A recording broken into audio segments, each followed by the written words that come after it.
Ayol kishining chechini setishi to'g'rimi? Savol. Assalomu alaykum. Ayol kishining chechini tarash jarayonida tushgan yoki kesgan chechini satsa bo'lamdi? Mahallamizdagi ba'zi ayollar satsa bo'lmaydi deb mozorga opirib ko'mib o'tadi. Ba'zilari choch olg'ili kelganlarga dar, chilak degandek narsalar bilan tegishidi. Bu masalada qanday qilsak to'g'ri bo'ladi? Javob. Va alaykum assalom va rahmatullohi va barakatuh. Barliq hamd sana Janobi Allohga bo'lsin. Shundaqla payg'ambarimizga, oila tavobatlarga va uningga toki qiyomatgacha ergashganlarga durud salomlar bo'lsin. Barliq olimlar odamzod chechini setish va ishlatishning joiz bo'lmaydiganligida ittifoq. Chunki odamzod izzatga sazovor maxluqdir. Alloh taolo shak shubhasizki biz odam bolalarini hurmatli qildik degan. Undaq bo'lgan ekan, insonning parchasi setiladigan tovar sifatida xorlansa bo'lmaydi. Yana bir tarafdan odamzod chechini ishlatishning haromligiga ayrim bir cheklama kelgan.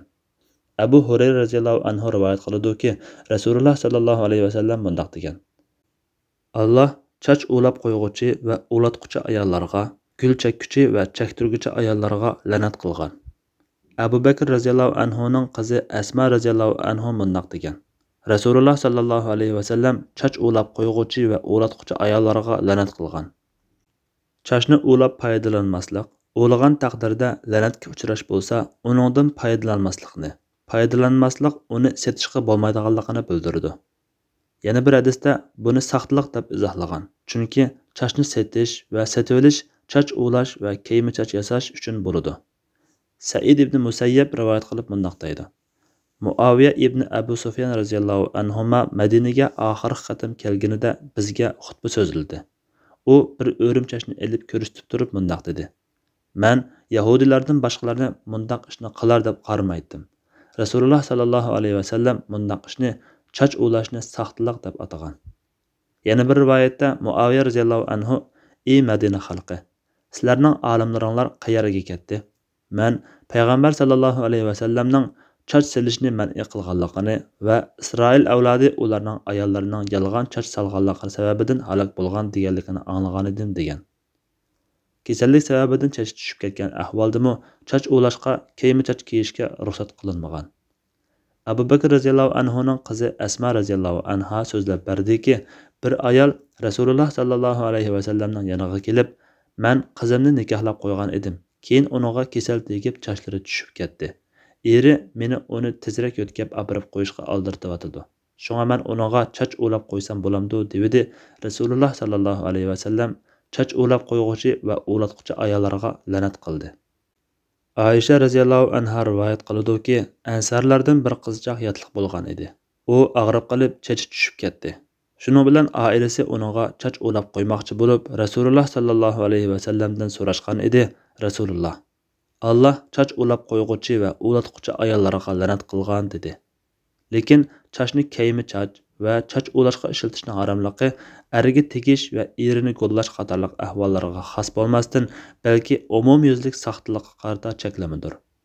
Chunki tuvandagi hadisda eri choch ulashga buyurgan ayol haqidami la'nat qilinganligi kelgan. Safiya Aisha radhiyallohu anhadan rivoyat qiladi-ki, bir ansariy ayol qizini yotliq qilgan edi, uning chechi tushib ketdi. Shuning bilan bu ayol Rasululloh sallallohu alayhi vasallamning huzuriga kelib, uningga bu ahvolni aytib, qizimning yo'ldoshi meni qizimning chechini ulab qo'yishga buyurdi degan edi. Rasululloh: "Yo'q, bo'lmaydi. Choch ulg'uchi ayollarga la'nat qilingan" dedi. Mana bu hadisda Rasululloh sallallohu alayhi vasallam to'y qilmagan qizni emas, kasal sababidan chechi tushib ketgan ayolni eri choch ulashga buyurgan bo'lsa-mu, erining buyurganini qilishdan to'sqan. Halbuki bu ahvolda eri bilgan bo'lg'achqa eriga nisbatan saxtalik qo'llash bo'lmaydi. Lekin bu ahvolda eriga qarta saxtalik bo'lmagani bilan umum musulmonlarga qarta bir xil saxtalik va boshqacha ko'rinib olish bo'lganligi inson hurmati dafsanda qilinganligi aniq. Yuqorqi sabablar tufayli olimlarimiz choch setishni va chochdan foydalanishni harom deb qaragan va buning hikmatini insonning izzatini dafsanda qilganlik deb ko'rsatgan. Hanafiy mazhab olimlari bundoq deydi: Odamzodning chochini setishga va uningdan foydalanishga bo'lmaydi. Chunki inson izzat ikrom bilan hurmatlangan. Shunga uning biror parchasi xorlansa bo'lmaydi. Chochni setish va ishiltish uni xorlashdir. Choch ulg'uchi va ulatquchilar izzatlangan insonning xorlaganligi, ishlatsa bo'lmaydigan narsadan foydalanganligi uchun la'natga uchragan. İmam Malikmi tushirayotgan chachni setishni yomon ko'rgan. İmam Navaviy mundoq deydi.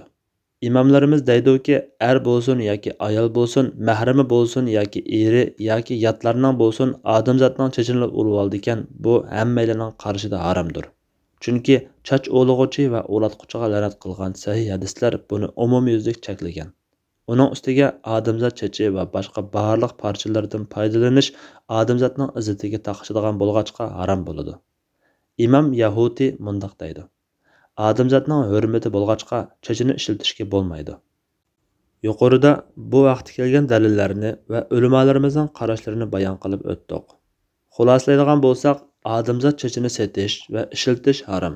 Chunki bunday qilishda insonning haq hurmatini dafsanda qilish bor bo'lib, insonning chechini ishlatmaslik haqida ayrim cheklama kelgan. Chach o'lmaslik haqida ayrim cheklama va la'nat kelgan. Allah'ның yaratqanını o'zi yaratadigan ayollarga la'nat qilingan. Bir narsani ishiltish harom qilinadi ekan, uni setib pulini xarjlashmi harom qilinadi. Uning ustiga diyorimizda chachlar kofirlarga sotiladi. Ular yasalma chachlarni qimmat bahoda setib nurg'un foyda oladi. Bu jihatdan chachni setish soxtalik va harom ishga hamkorlashganliklar bo'lmasdan kofirlarni beyitishmi bo'ladi. Halbuki Alloh taolo gunoh va tajovuzchilikqa hamkorlashmanglar deb buyurgan. Muaviya radhiyallohu anhu chach o'lash bilan kiyim chach kiyishni Yahudilarning ishi deb qaragan. Endi kesilgan chachlarni qandoq bir taraf qilish masalasiga kelsak, ahli ilmlarimiz chach tirnoqlarini ko'maytirish afzal va mustahab deb qaragan. Ba'zi sahobalardan shunday qilganligi kelgan. Olimlar imkoniyat topilsa, chish va chach tirnoqlarini ko'maytirishni mustahab, xorijalarga, axlatxonlarga tashlab o'tishni makruh deb qaragan. İmam Ahmad rahmetullahi alayh Allah Taalaning insonlar hayot chog'laridami, o'lgandami zaminni biz o'z ichiga olg'uchi qilmadikmi degan oyatlarni bundoq tafsir qilgan. Tiriklar uningga qon, chach va tirnoqlarni ko'midi.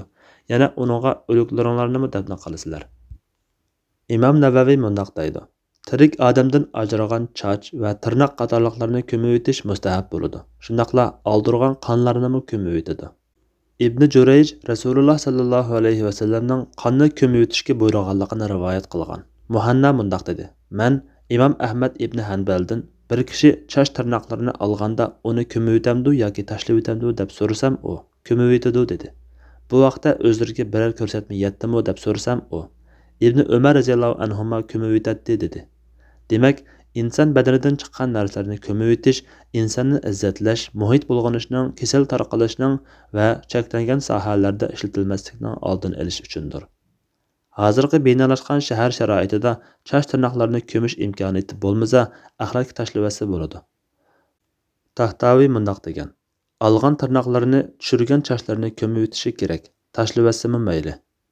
Yuqoriqilarga asosan chach yoki kiyim chach sotadiganlar bu ishni tashlashi, chach tijarati qildiganlar bu tijoratni tashlab halol kirma qildigan ish izlashi lozim. Buning haromligini bilmay, bu tijoratdan pul topgan bo'lsa, tavba qilsa, bu tijoratdan topgan pulni ishlatsa bo'ladi. Haromligini bilib turib tijorat qilgan bo'lsa, bu tijoratdan topgan pullarni umum musulmonlar foydasi uchun sarf qilib, qo'lidan chiqarib o'tishi kerak. Faqatla sarmoya pulni elib qilib, shuningda boshqa tijorat qilsa bo'ladi. Allah eng to'g'risini bilguchidir. Fatvoda Dr. Abdul Aziz rahmatullah. Fatvolar majmuasi 2-tom 75-numurliq fatvo.